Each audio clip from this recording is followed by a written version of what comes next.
John Higby gave me a huge 1 year's worth of subscriptions on Patreon and sponsors today's video. Bristly Bill versus Nekusar, Rurik Thar and Korlash.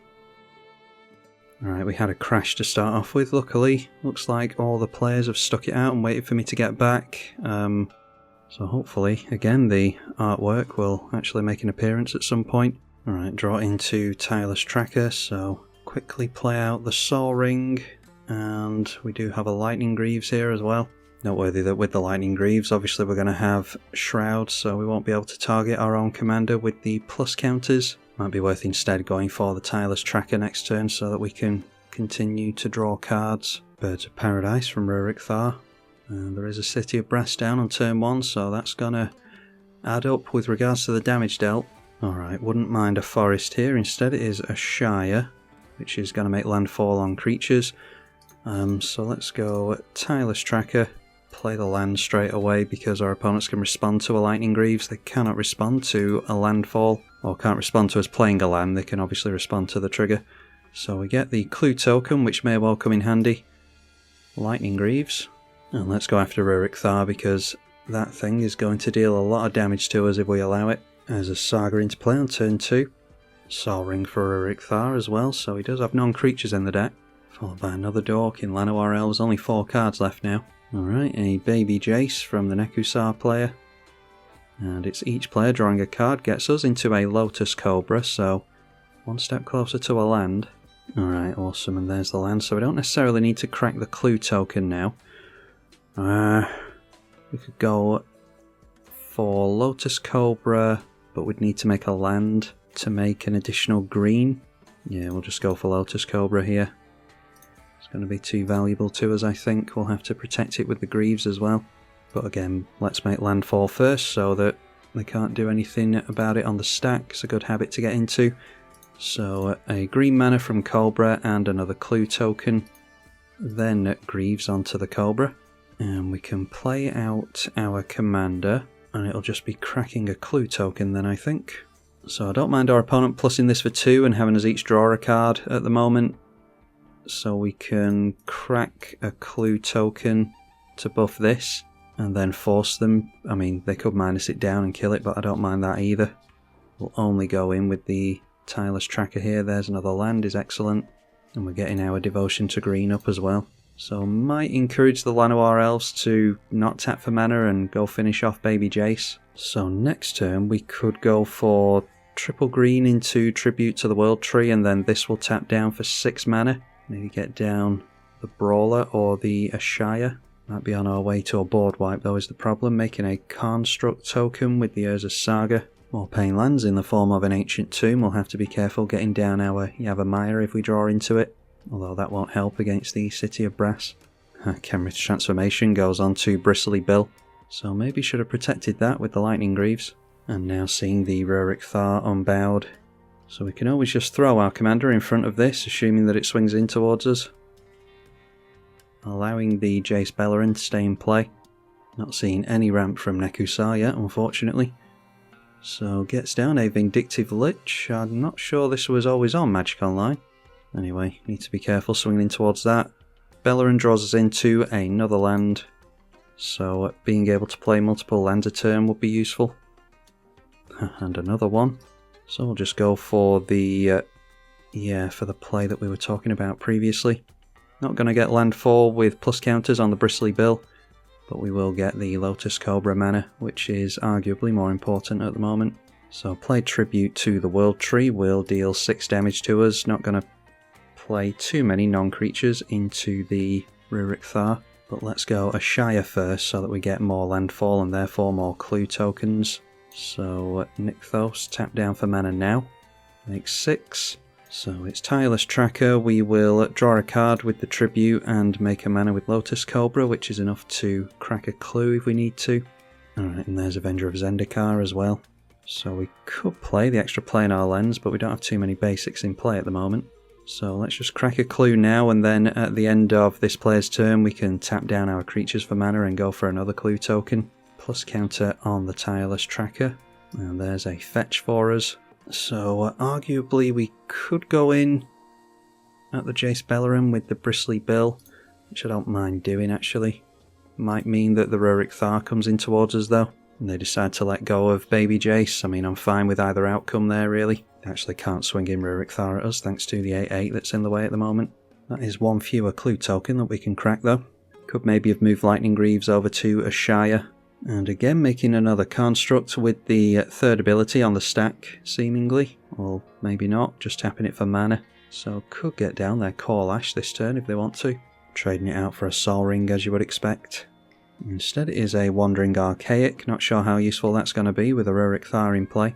It's noteworthy that with Tribute to the World Tree, unlike most of these effects, it doesn't care about tokens or non-tokens, just cares about creatures entering, which may well mean that we get down Avenger of Zendikar next turn. And if a Shire sticks around, we're going to get a hell of a lot of landfall. A Kogler is able to fight something, might go after the Shire to make it more difficult to block. Maybe Tireless Provisioner, not sure what their aim is with this, maybe just want to get a big creature into play and if it fights something then so be it.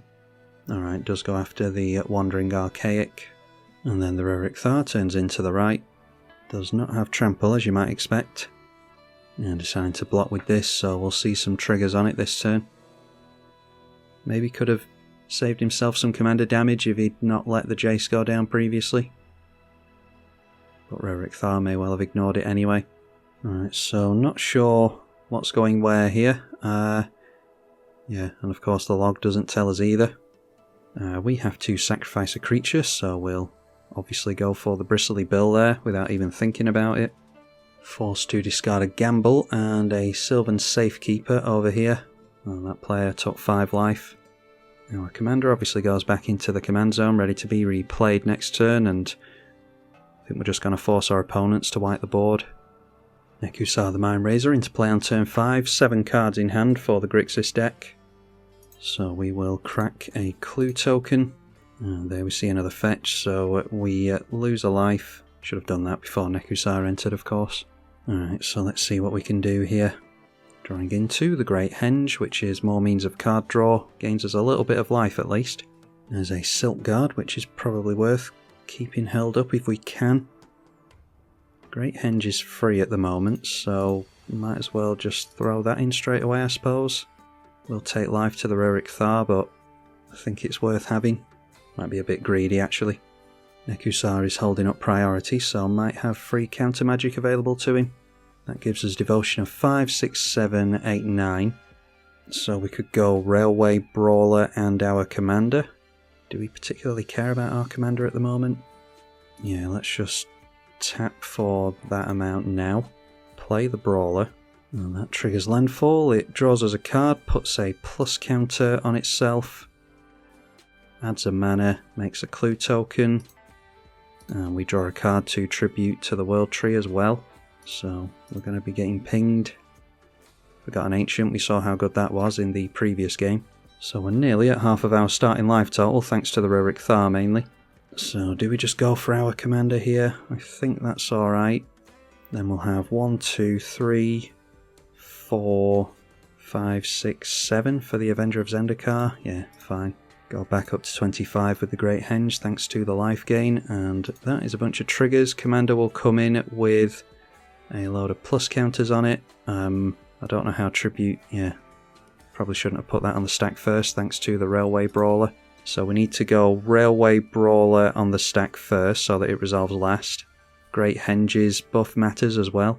Bristly Bill can put a plus counter on the Shire so that the Silk Guard is more relevant. Get a mana back straight away from the Lotus Cobra because the creatures obviously count as lands at the moment with a Shire. And there's a Nissa's Pilgrimage, which I don't think we're going to be casting. So yeah, we were forced to draw there with the enchantment. So we'll play Wooded Foothills now. Means we're not playing a land into the Avenger of Zendikar, but there's going to be plenty of counters there anyway. Should have moved the Lightning Greaves off the Lotus Cobra, but don't think it's going to matter. Plus counter on the Railway Brawler from the Bristly Bill. Move Lightning Greaves onto a Shire now. And we'll tap Lotus Cobra for mana so that we can go Avenger of Zendikar and the Wooded Foothills can still be cracked. So, it's Railway Brawler first, then the Great Henge, Then Bristly Bill can put a plus counter on the Avenger. Then it's all the plus counters as well. Forgot about that. Although it only counts for plants. Clue, mana, tribute, and the plants will come into play first before anything else. It's going to be a hell of a stack, this. So, all the plant tokens come into play, and Railway Brawler doesn't care about tokens or non-tokens either, so that goes on the stack first. Don't want to be drawing cards off all this, although we don't get additional plus counters on those from the Railway Brawler because they have 0 power at the moment. So the order of the stack mattering in this game, apparently. So this means that Tribute to the World Tree will resolve first on the 0/1 plants, putting a couple of plus counters on them. When Magic Online manages to catch up, we need to be careful that we don't break the client here. So now those are 2 3s, meaning they'll get another 2 plus counters on each of the plants. And then we drew from the Avenger of Zendikar entering, couldn't avoid that. And mana with Lotus Cobra. Zendikar can now, on its self-entering, make a bunch of plants get an additional plus counter. Plus counter goes on the Avenger from the Bristly Bill. Draw again from the Great Henge. Should have pointed the plus counter at the Lotus Cobra actually, but Great Henge is going to make sure that gets one on it. Traverse the Outlands, that would be funny. And then Avenger of Zendikar jumped up to a 14/14 because it had 7 power upon resolution of the Railway Brawler. So maybe we go for Kami of Whispered Hopes as well. Let's tap down the Bristly Bill for a mana, thanks to a Shire. We could double up the plus counters, forgot about that. Tap down Tireless Tracker for a mana as well. The plants don't count as lands because a Shire does care about tokens. Play the Kami, and again the stack matters, so Railway Brawler, Great Henge, Bill onto Kami so that it gets even more plus counters, again ignoring the Lotus Cobra. Plus counter on all the plants to a land entering, clue, mana, and plus counters from the World Tree. Draw into Vorinclex this time, and that jumps up to a 17/17 so we can make a bunch of mana. I'm not sure we can win the game here, but or at least take a player out. Maybe worth trying though, just for the fun of it. So we'll give Kami of Whispered Hope haste with the Lightning Greaves, make a bunch of green mana, so we're at 18. Let's play ourselves a Vorinclex. Appreciate my opponent's playing this out. This is a very obnoxious turn 5, this. So I don't care who wins at this point because we've done a lot of cool stuff this game. Put things on the stack in the same way as we have been doing. The Vorinclex has haste, so we'll put a plus counter on that as well. Gets twice as many plus counters now. And we'll be forced to draw a couple of cards here to the Tribute and the Great Henge. There's a Tireless Provisioner for more mana production. Could make some food if we are desperate as well. And Kami will give additional plus counters as well, so both Vorinclex, yeah, from 1 Bristly Bill trigger, Vorinclex gets 4 plus counters, thanks to Kami and Vorinclex. The plants are going to become massive, and that triggers, we've got replacement effects here, so just have to go through each of them. So they jump up to 10/10s, or 10/11s, draw an Ancient Tomb, and with the Railway Brawler, Vorinclex is going to get even bigger, so it becomes a 43/43, excellent. So that might be able to take someone out. Let's see about a Tireless Provisioner. So once again, making sure to put the buffs on the stack first, so that we don't necessarily have to draw as many. This time I will put Bristly Bill onto the Lotus Cobra finally. Thinking about that for the Silk Guard, of course. And that has 3 power, so we do have to draw a Branching Evolution to double up the counters further. Make a treasure with the Provisioner. No idea what we're doing this turn yet. Now we've got obviously a hasty Vorinclex that we can take out Nekusar with. Maybe it's worth piling up counters on the Railway Brawler, because that's another trampler we can give haste and take this guy out. That might be the thing to do here. We are down to 16 life thanks to the incremental card draw. Problem is, if we go for, I'd like to go for Traverse the Outlands, go down to 10 life and add a bunch of lands into play. That would strip our deck of the basics. It would add a million triggers and we'd probably crash the client, but that would be our means of victory here. Let's go for activating the Bristly Bill. I've never actually activated it before. And this should make our creatures even bigger. So once again, replacement effects. I do appreciate my opponents playing this out. I've apologised to them in the chat. The deck has never done this before. Although saying that, this is only my second time playing it. But they're all valiantly playing it out. There was no clause to this game or anything. I didn't ask for like power level 2 or anything. Just jumped on Magic Online and made a game. But they deserve all the credit in the world for sitting through this, because it's very much a solitaire match so far. They may be able to wipe the board yet though. Right, so Bristly Bill resolves. Pumping this up to a 118 at 118. Crack a land for a basic. And again it can be Bristly Bill onto the railway. And then it's a treasure, a clue, bunch of plant tokens again. Unfortunately it takes forever with the replacement effects on that. Oh, we can actually say no to Avenger of Zendikar, so I will do that. Saves a lot of time. The plant tokens that have come in this turn have 40 power and 41 toughness. Yeah, so like I said, we could go for things like Nissa's Pilgrimage for another land drop, Traverse the Outlands for all of our basics, but I'm just going to go for double the number of plus counters again, because I'm really just trying to get rid of as many players as possible here in one fell swoop, because we've used a lot of life here. I mean, it's taking forever and a day just to click these replacement effects. Imagine if we'd gone for Traverse the Outlands and made landfall 30 or whatever. Alright, so we've got that up to a 40 power creature. We'll not draw. We could go for doubling it again. Yeah, I'm just going to waste this mana now, I think. But I think my opponents have watched us play for long enough here. So let's go Lightning Greaves onto the Brawler. And we can use this to get rid of this player, and then these two can go wide on the Nekusar, so I think that's fine. We'll just have to hope the black player can't do anything to us. Luckily, thanks to the Avenger of Zendikar, we've got plenty of blockers to hold back. Well, we've got a 150-150 Kami, which should be quite enough mana for next turn. This has somehow become a 164 powered creature. 34, the tokens are 122.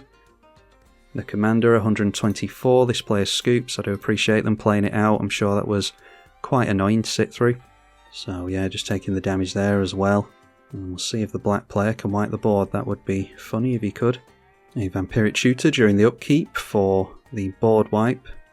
Like I said before, if we'd gone for Traverse the Outlands, then maybe still couldn't have got rid of this player, because there's the Damnation.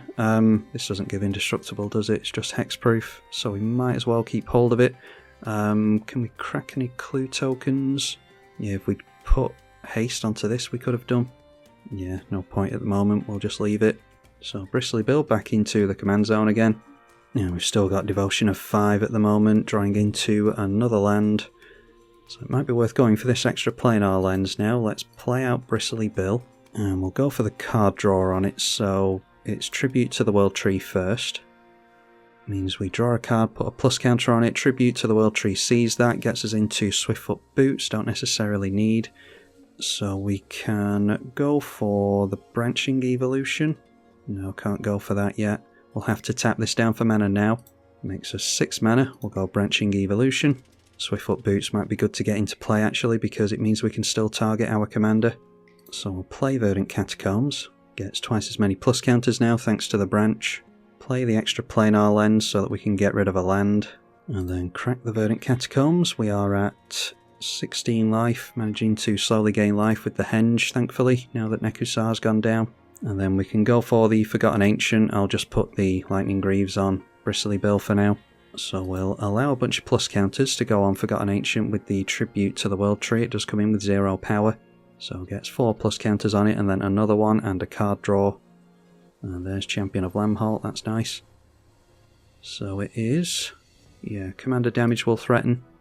Want to hold up the treasure token just in case Silk Guard is relevant, like I've said a million times. But it just goes to show, if I'd played it easy on my opponents, we definitely wouldn't have been able to get rid of those other two, because I think the black player was always going for the Damnation on the very next turn.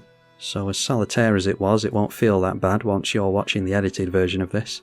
And then Corlash, heir to the Black Blade, comes in, puts a couple of plus counters on the Forgotten Ancient. And not going to be able to move the Forgotten Ancient counters around, which I don't think really matters. Going for a regeneration shield onto Corlash, that's fair enough. Say no to the Ancient. And there is a ram through. We do not have a trample creature at the moment. So before anything, Lightning Greaves onto the Forgotten Ancient. I'm not going to target that with any more plus counters because it makes plenty itself. We'll play the Champion of Lambholt. Hopefully make things big enough to be unblockable. So let's go for Tribute first so that we can draw twice here. So we'll get 2 plus counters with the Great Henge, making that a 3-3. Which means the Tribute will make it draw. There's Yavimaya, which I don't think matters at the moment. We get double mana off the basics. So just play a land. Bristly build targets champion. Alright, and our opponent decides to scoop it there. That's fair enough. We've taken ages this game. Yeah, he doesn't have anything. Doesn't have enough mana for Exsanguinate, I don't think. Yeah, all we were doing there was going to drag out the game even longer with Traverse the Outlands. That would have generated us 10 basics, or actually 12, because we would have cast a spell into this.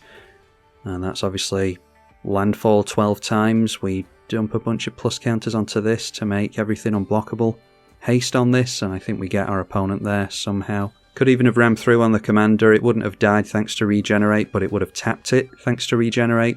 Anyhow, that's Bristly Bill. It's a good commander, apparently, so if you like plus counters and broken mono green stuff, then maybe consider building that. Deck list is in the description if you would like to have a peruse of that. Big thank you to the patrons for their continued support as ever. I'm tribalkai. Thank you for watching.